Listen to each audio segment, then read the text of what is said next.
ये गलती हम में से ज़्यादातर लोग करते हैं और फिर उसे भुगतते भी हैं कि वो अपने मोहसिन ही की जड़ काटने में लग जाते हैं।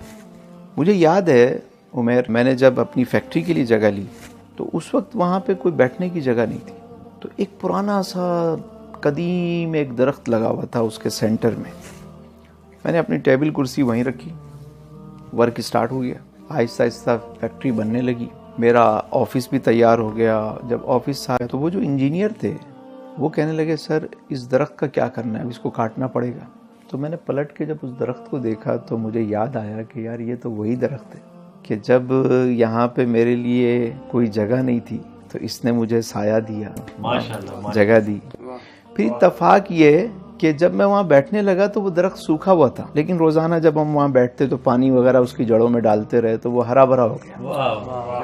क्या और जब मैं फैक्ट्री में इंटर होता तो मुझे लगता कि वो दरख्त मुझे वेलकम कर रहा है, माशाल्लाह। मुझे देखकर मुस्कुरा रहा है, मैं उसको देख के मुस्कुराता था, हाथ हिलाता था।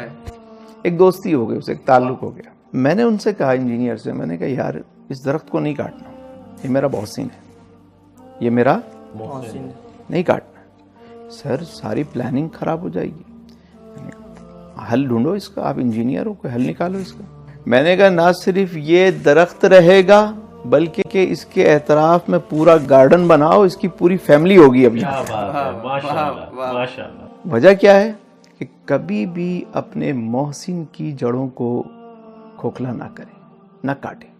हो सके तो आते जाते उसमें पानी डाल दें, कोई ना कोई उसके लिए दुआ कर दें। वो ख्वाह आपके असातिज़ा हों, आपके वालिदैन हों, आपके वो टीचर्स, वो अहबाब जिनसे आपने कुछ ना कुछ लर्न किया है, सीखा है, दरगुजर करें। बस ये कामयाबी का नुस्खा है। आप रिस्पेक्ट करें, आपकी रिस्पेक्ट की जाएगी। आप अदब करें, आपका अदब किया जाएगा। क्या बात, जबरदस्त। आप अपने मोहसिन को जितना नवाजेंगे तो आपको उतना नवाज देगा। क्या बात। एक फार्मूला है, कामयाबी का नुस्खा है। लोग अक्सर पूछते हैं तस्लीम भाई बताएं, तो यही नुस्खे हैं भाई, कोई रॉकेट साइंस नहीं है।